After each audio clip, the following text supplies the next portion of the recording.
Hi. So, this was originally supposed to be like a response video to Shower 360 Chats on her Uncomfortable Conversations #1 video because she had left a comment replying back to mine about me being a K-pop fan, Korean adoptee, and I wanted to do a video about it. I tried filming it multiple times. I really didn't like how I was coming out and talking about it because it just didn't really seem to be making a lot of sense on how I was saying it. But yeah, so I probably, if I end up doing that in the future, you will definitely know. But she brought up in the comments being an adoptee, which is what I am. So I wanted to make another video. It's not really pertaining to K-pop. This is like a life story video, I guess you could call it, of like some of the stuff that I had to deal with growing up as being an adoptee and not the camera kind of just screwed up on me. Not looking like the rest of my family. So we're gonna start from the very beginning. My biological mother in Korea, she left her home. She was in a very poor family with her brothers and sisters and her dad. She left that, and eventually she ended up getting pregnant with this guy, and he left. And Korea is very much a society where they look down on single mothers. Like, it's not a good thing to be a single mother in Korea. So, and she knew that. So, and she was only 18 when she had me. So she decided what was best was that we put up for adoption so I wouldn't have to live a life struggling, poor, and looked down upon, because yes, it is bad that she would be a single mother. It would be bad for me too because I would be a bastard child in Korea. So I got adopted. I was born in May.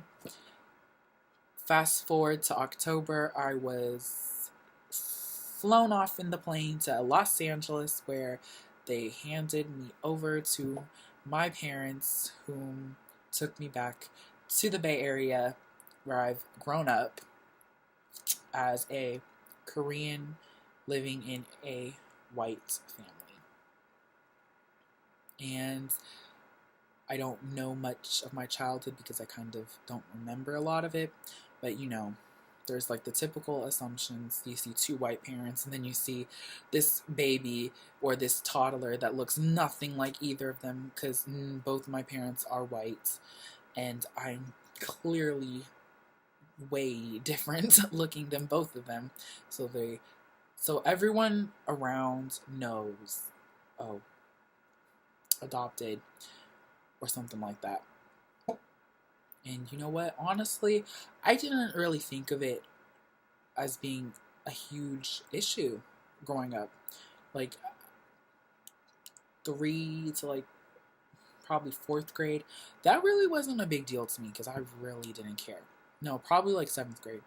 So that like time period, I didn't care that I looked different from my mom and dad. I knew I looked different, and you know what? There is sometimes I use that to my advantage. Like there's one time in the grocery store, it was me and my dad as a kid, and I don't know. I guess I didn't get my way about something, and I screamed out, "You're not my father!" And then there's the white guy standing next to the little Korean kid who's screaming, "You're not my father!" And definitely everyone is going to assume, oh shit, he's not his father. What the heck is going on? Like, there's stuff like that I get told, like those stories, and I have to laugh because I think that's hilarious. But it wasn't until 7th grade. There's this other Asian kid in my math class. I don't remember how it got up, but something ended up, and I eventually said something like I was adopted. And they said, "Oh, I'm sorry for you." And I was like, "Oh, okay." And I took that home with me, and it bothered me because I never thought of someone would have the that idea that, oh, you're adopted, so I feel sorry for you. Like, oh, your biological mother didn't want you, so you got put up for adoption or anything like that. I never thought of that as being like something that people think about when they see an adopted person, because my mom and my dad, they told me um, that it wasn't an easy decision that my biological mother put me up for adoption, and that she wanted what was going to be best, and what would be best was being put up for adoption. That was what I had always had the assumption of, that you get put up for adoption to have a better life. I didn't think that there would be people out there that would think of being adopted as a bad thing. And that really kind of opens my eyes to think, not everyone thinks that you being adopted is a great thing. And it kind of hurt me because I always thought that I was given a better life because my biological mother knew that I would get a better life if I wasn't raised by her. Which is true, because I had two wonderful parents who support me through everything, support my interests, try to understand my interests. They indulge my interests a lot. And that is something that I'm so thankful for, because there's a lot of people's parents that don't support everything that their children do. Whether it be like your interests, what you want to do with your career, your sexual orientation, stuff like that. Some parents are just like, no, you're going to do it this way, that way, and that's what it is, or else you're not my child. They weren't like that at all. They accepted that I liked K-pop. They indulged in my K-pop. Like, Christmas and birthdays, they bought me a lot of K-pop albums. And, not everyone can say that their parents did that for them. And, I don't know. It was just a weird comment that someone would feel sorry for me that I was adopted. And I was like, okay, it is what it is, I guess. And then that kind of just like was something that I went through in 7th grade, and that was like basically it. And my like real life-changing experience, I guess, would be when I actually went to Korea on a Korean adoptees return program. It was like a tour over the summer after I graduated high school. It was with a group of other adoptees, and we just went all over Seoul. We went to Jeju Island. We stopped in Busan for a little bit. And one of the things on the trip was to go to the adoption agency that you were adopted out of. So I went to that, and some of the people that went to the same adoption agency as me, they got to meet some of their biological sisters, their mother, their like stuff like that. I didn't. And they asked the one of the social workers that was there with me, they asked if I wanted to look for my biological mother, and I was very much against it. I was like, no, I don't want to meet her. I don't want to look for her. Does she even still, like, remember that part of her life? But she probably does, because who wouldn't? Like, giving up your child is probably the hardest thing anyone could have to do. And here I was, 18, in that adoption agency center, sitting across from the social worker, so stubbornly adamant on, no, I don't want to look for my biological mother. My answer kind of changed after leaving the Korea trip, after like growing up a bit and talking to my mom about it some more. And I would like to meet her now. Like, if we like got that whole process and they were able to locate her and find her, and she wanted to meet with me, I would say yes. Like, where I am right now at 20 years old, I would say yes, because I really would want to meet her and want to know what happened to her, and I would want her to know what became of me. Like, she only got to see me for a short period of time before she gave me up for the adoption agency. I would want to know, like, is she married? Does she have her own kids? What is she doing with her life? And one of the big things that was steering my answer of not wanting to meet her back then was the fact that if she had moved on, had her own life, had a husband, was married, had kids, would she want to bring up something so devastating in her past, like meeting the son that she had to give up? Like, would she want that? And would I want to meet her? So that was like one of the factors that made me say no at the time. But now I would say yes. I would say I definitely would want to meet her if I was given the chance and she wanted to meet me.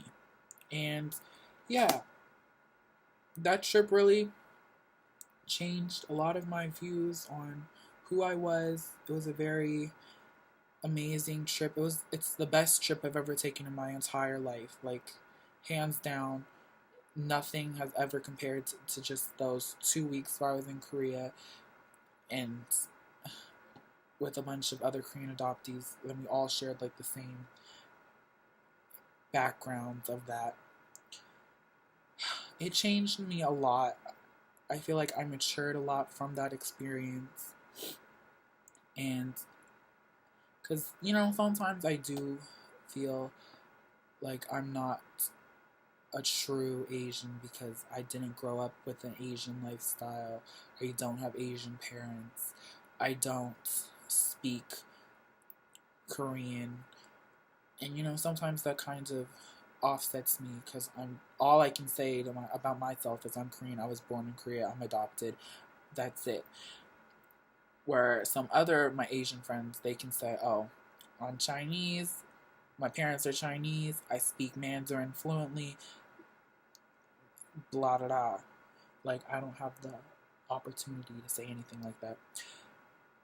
Like, sometimes that kind of gets to me, but then I have to remember what was best was that I was adopted by people that could actually take care of me and give me a good life, even if they didn't look like me. And back to childhood, they put me in Korean school, which at the time I freaking hated. Like, it was a drive all the way to Sacramento that was like over an hour away on a Sunday, and I hated it with a burning passion. I was like, ugh. They'd be like, okay, it's time to go to Korean school. And I'd be like, I don't want to go. And, that was like the bane of my existence from like first-ish grade. No, probably like kindergarten all the way to like 5th grade. I was like, I hate this shit. But that was another thing that I went through in my childhood years. It was a bunch of Korean adoptees trying to be more immersed into traditional Korean culture and stuff like that, which, looking back on it, I kind of am grateful that I did that. My parents, they wanted me to have like a taste of Korean culture, and they really couldn't find a Korean school any closer, so they were willing to sacrifice their Sunday to drive all the way to Sacramento. Literally, we would leave probably at like 10 a.m. in the morning, and we wouldn't be back until like 6, because Korean school would last, and then you have to drive all the way back home from Sacramento, all the way to where I lived, and that was far away.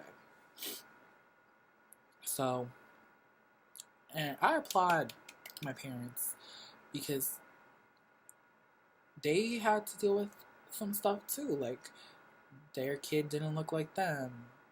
I don't have any DNA in my body that ties into their DNA. Like, we're related. They are my parents, but we're not related by blood. Just like I'm not related by blood in anyone in my family. Everyone in my family is white. And then there's me, the one person that is not. like family gatherings like Christmas, Thanksgiving. Everyone gets together and I can look around and everyone is related by blood and I am not.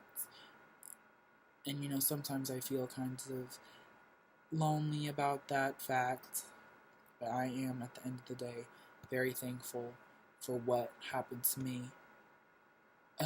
Because more likely than not, if I had never gotten adopted, my life would have been so different. I probably would not be making YouTube videos. I probably would not care about K-pop as much as I do. K-pop is a way that kind of ties me back into like Korea in a sense.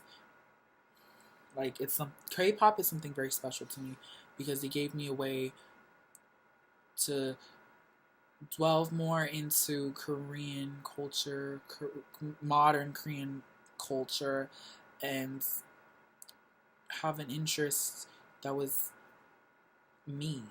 And I found it, and I love it. I would not regret figuring out about K-pop ever. I've met some of the greatest people on YouTube because of K-pop, like M-Girl Personal, Shao 360, Angels 2014, Random Me, KT Boo, Aggie Brown, Sue. Just like, I've met a lot of amazing people through YouTube, through K-pop. We all share this common love for K-pop, and there are so many other people on YouTube that love K-pop as much as I do, that I am so thankful to have met. And if I really wanted to, I could probably make like a 20-minute video just talking about every single one of them. But we would be here forever, and we ain't got the time, and this video is also kind of long, so I'm gonna wrap it up. But I'm thankful that I was adopted. Sure, there's times when it's hard for me, but I am, at the end of the day, 100% thankful for the life that I was given and the path that it's led me down, from growing up, discovering K-pop, meeting so many wonderful people. Even my friends in college, we bonded together because of our love for K-pop, which it don't get any better than that, honestly. It really doesn't.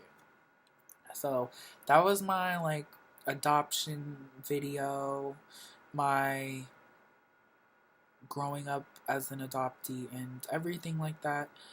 If you want me to make more serious videos like this in the future, on any topic, I definitely could, because sometimes I do want to bring it down and have a more serious discussion. I would definitely want to do that. Maybe I will in the future.